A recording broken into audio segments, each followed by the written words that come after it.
Queridos irmãos, a paz do Senhor.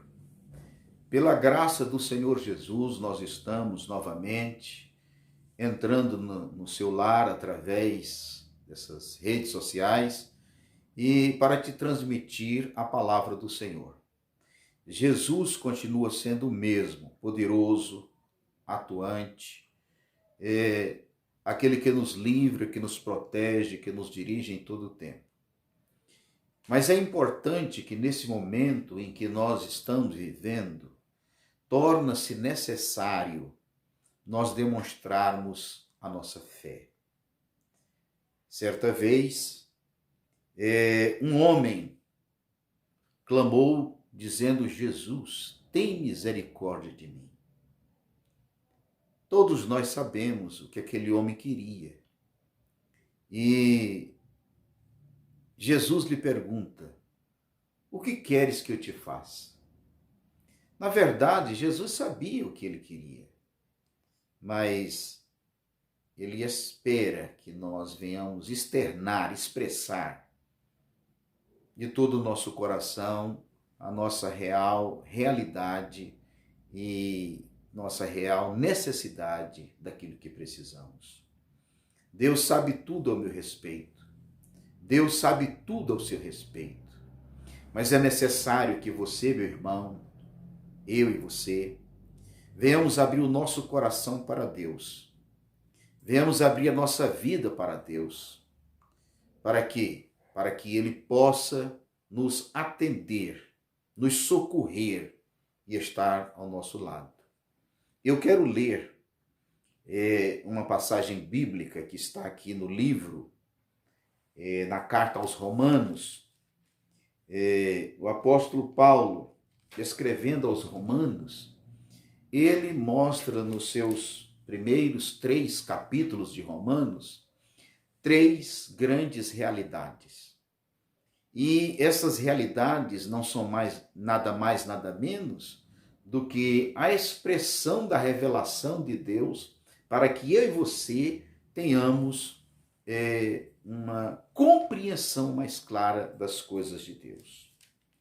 Quando nós abrimos a epístola aos Romanos, no capítulo 1, nós vamos notar a depravação geral dos gentios. Significa que o homem que não tem Deus, o homem natural, ele está totalmente perdido, conforme está registrado na Epístola aos Romanos, no capítulo 1. A queda, a depravação, o afastamento de Deus de todos os gentios. No capítulo 2, ele fala também da injustiça e também da infidelidade dos judeus. Os judeus também caíram na mesma situação, ou seja, perderam aquela comunhão, aquela intimidade que eles deveriam ter com Deus. Então, no capítulo 1, os gentios. No capítulo 2, os judeus. No capítulo 3, ele começa a descrever que toda a humanidade caiu em descrédito, em desobediência e em afronta contra Deus. Então, se gentios, se judeus e se toda a humanidade está afastada de Deus, o que dizer de mim e de você? Qual é a nossa posição perante a palavra do Senhor? Muito bem. A partir do capítulo 4, o escritor Paulo, aos Romanos, ele começa a mostrar a necessidade de nós tomarmos uma posição. Eu e você temos que tomar uma posição diante de Deus. O que é? A justificação pela fé. Em outras palavras, somente através da fé em Deus, da confiança, da crença em Cristo Jesus, na obra de Deus, é que nós podemos alcançar alguma ajuda, algum socorro e essa tão esperada misericórdia de Deus através da sua maravilhosa palavra. Então, justificação pela fé é o que eu preciso e que você precisa. E como é que nós nos justificamos? Ora, eu estou falando a pessoas que são crentes, ou se você não é, mas você precisa saber que a fé em Cristo Jesus é a solução de todos os nossos problemas. Nós estamos passando um problema de pandemia, mas não é somente isso. Qualquer que seja a nossa situação, através da fé em Jesus, nós vamos ter vitória. Meu irmão, em nome de Jesus, nesta hora eu estou me esforçando para interpretar a palavra de Deus para você, trazer uma mensagem do céu, trazer uma mensagem profética na sua vida. O que você entende por profecia? É somente quando diz, eis que falo? Ou você entende por profecia a palavra direta, vinda de Deus, diretamente para você, da Bíblia Sagrada? Essa é a verdadeira profecia. Então, a partir desse capítulo 4, nós vamos encontrar aqui a justificação pela fé. E ele inicia a partir do versículo 21, dizendo, capítulo 4, Romanos, versículo 21. Mas agora se manifestou sem lei a justiça de Deus, tendo o testemunho da lei e dos profetas. Veja, toda a lei e os profetas estão sintetizados na pessoa bendita de Cristo Jesus, esta que é a chamada ou o chamado de justiça de Deus. Muito bem, vamos continuar lendo. Isto é, a justiça de Deus de fé em Jesus Cristo para todos e sobre todos os que creem, porque não há diferença. Aqui não vale se você é judeu, aqui não vale se você é gentio, aqui não vale se você é rico ou é pobre, é alto ou baixo, é sábio ou ignorante. Todos precisam reconhecer que Jesus é a solução. E você, meu amado irmão, que já conhece Jesus, muito mais ainda, deve dar testemunho dessa vida com Deus, através das suas atitudes, do seu comportamento, num momento difícil, igual esse que nós estamos passando. Ora, aqui nos diz que a fé em Jesus, a confiança em Jesus, é que faz a diferença. Diferença daquele que serve a Deus, daquele que não serve. Veja também o versículo 23. Porque todos pecaram, destituídos estão da glória de Deus. Essa é uma situação triste, lamentável, mas agora ele diz, sendo justificados gratuitamente pela sua graça, pela redenção que há em Cristo Jesus. Você está sentindo a presença de Deus agora? Você está percebendo que Deus está falando com você? Você está entendendo a essência desta mensagem? De que nós não somos. Jesus é quem é. De que nós não temos. Ele é quem tem. De que nós precisamos. E Ele tem para nos fornecer. Meu irmão, como é que está a sua fé? Como é que está a sua esperança em Deus?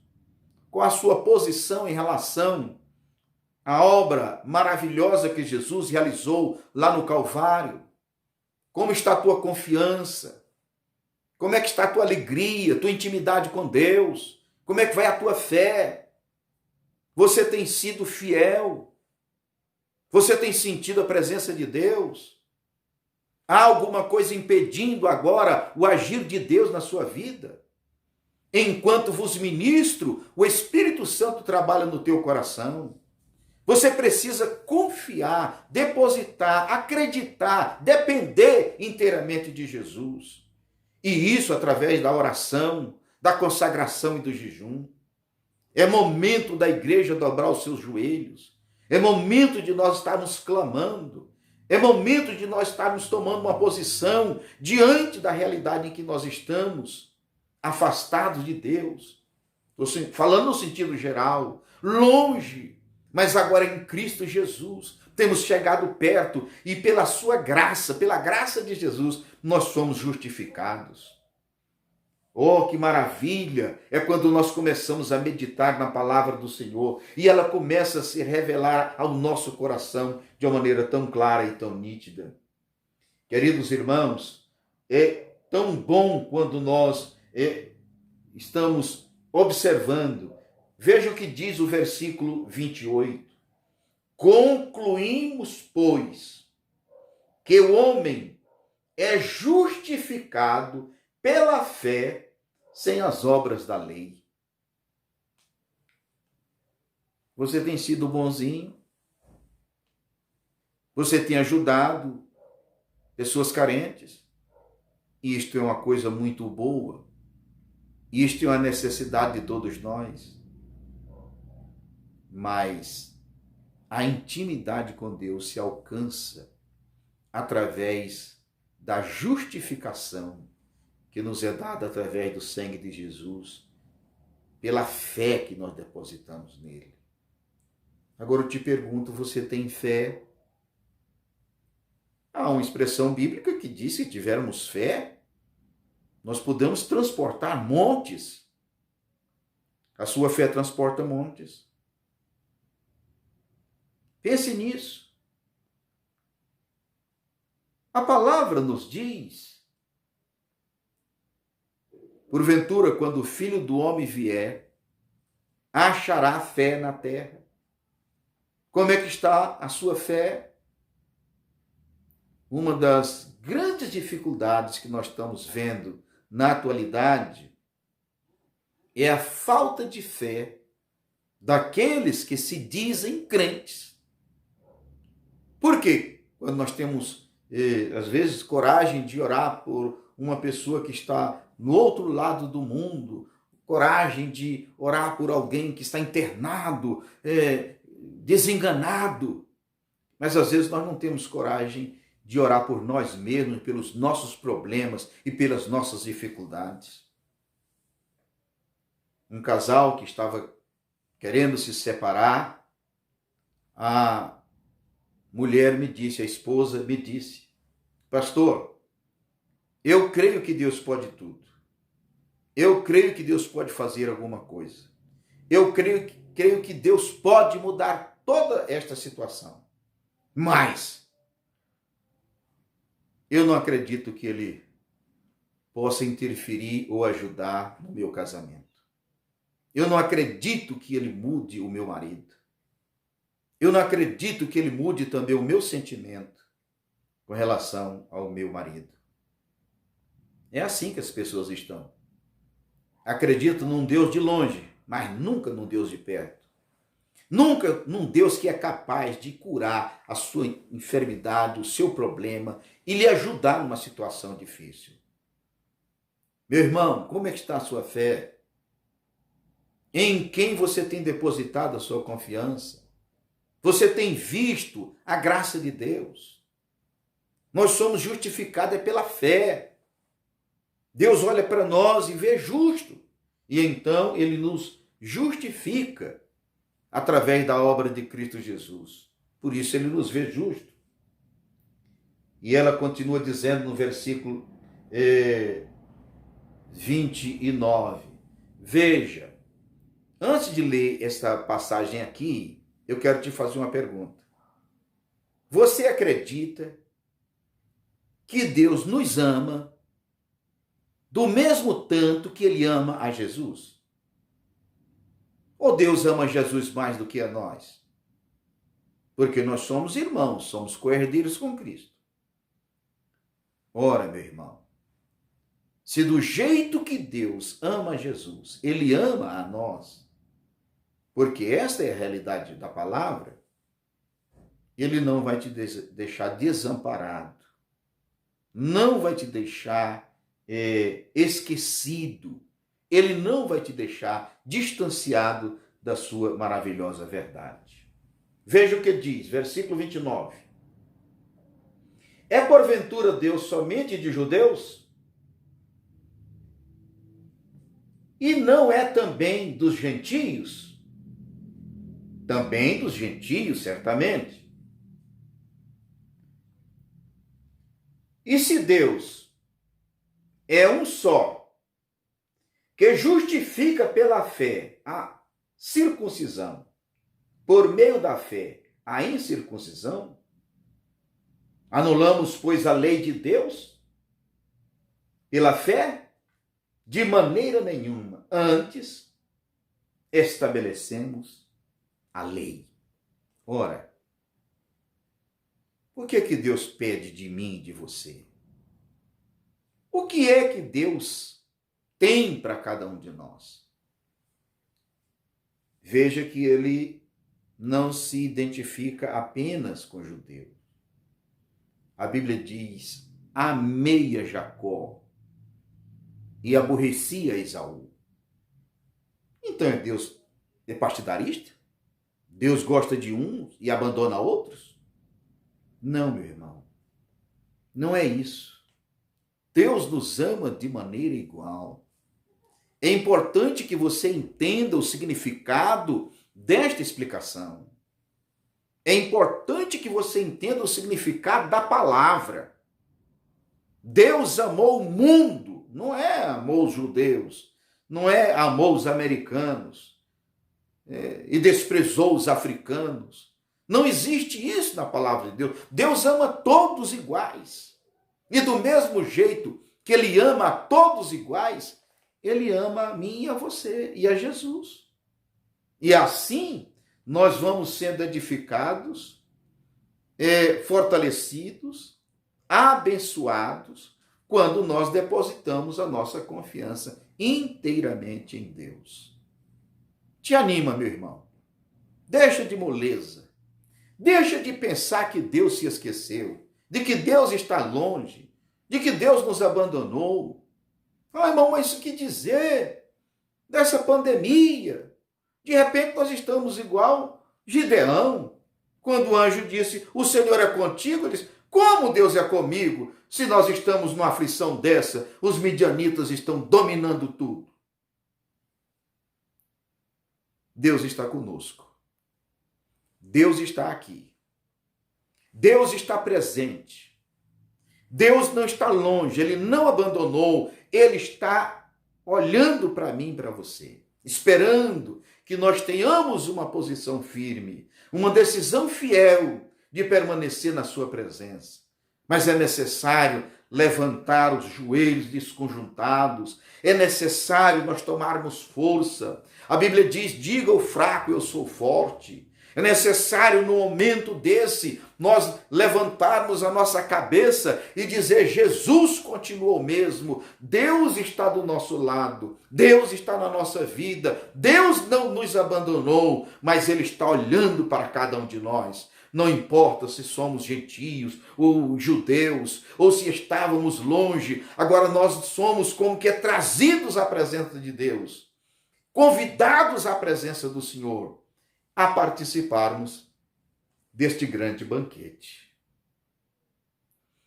O Senhor coloca uma mesa perante cada um de nós. Para quê? Para que nós tenhamos uma vida espiritual sadia. Ele veio para que nós tenhamos vida e tenhamos em abundância. Lutas virão, tempestades virão, pandemias virão, circunstâncias adversas virão, mas Deus também virá. Deus está voltando através de Jesus. Jesus vem ao meu encontro e ao teu encontro nesta hora. Agora eu me dirijo a você que está enfermo, que está sentindo dor, que está desanimado, que está passando por um problema, quem sabe, aos teus olhos, insolúvel. O Deus que eu prego é poderoso para curar, sarar, resolver, solucionar todas estas situações. E eu quero fazer uma oração agora, pedindo a Deus que esteja entrando na sua vida e no seu coração. Esteja animando-te, dando mais um alicerce seguro, uma confiança plena na pessoa bendita de Cristo Jesus, e que você tenha vitória, tenha bênção, tenha poder, tenha autoridade. Porque o que é o Evangelho? É poder de Deus. Poder é capacidade espiritual, é força, é um dínamo celestial, é uma capacidade geradora que promove ou gera em nós uma capacidade que nós não temos. Jesus faz isso. E é desse Jesus que eu falo. E eu tenho certeza que durante o momento que eu estou falando aqui, o Espírito Santo está trabalhando no teu coração. Eu tenho certeza que durante o momento que eu estou meditando nesta palavra, a voz, a gloriosa presença do Senhor está se manifestando na sua vida. Isso, meu irmão, não é outra coisa senão a ação de Deus e do Espírito do Senhor. Eu espero que você tenha entendido. Eu espero que você tenha sido abençoado. Porque em nome de Jesus, eu proclamo na tua vida o alívio da dor, a cura da enfermidade, a solução do problema e o socorro na hora da aflição. Eu quero fazer isto se você realmente crê em Jesus Cristo. Se você deposita a sua fé nele. Eu não gostaria de me referir assim a uma pessoa descrente. O descrente que eu estou dizendo aqui não é o evangélico, porque nós somos evangélicos, mas acima disso nós somos crentes. Aqueles que acreditam em Cristo Jesus. Se você crê que Jesus pode te abençoar, em nome de Jesus, feche os seus olhos e ore juntamente comigo. Senhor Deus, na tua presença eu estou. E agora, Pai, eu estou intercedendo a Ti, apresentando a cada um destas pessoas que estão nos vendo, nos ouvindo. E em nome de Jesus, estende a Tua mão, cura, sara, liberta, socorre. Pai, nos ajuda a nossa fé. Nós precisamos acreditar em Ti, sem limites, depositando a nossa confiança total em Ti. Pai, eu oro a Ti e eu ministro a Tua bênção agora e o faço no nome de Jesus. Que o Senhor te abençoe e te guarde. Que o Senhor faça resplandecer o seu rosto sobre ti e tenha misericórdia de ti. Que o Senhor sobre ti levante o seu rosto e te dê a paz. Deus abençoe.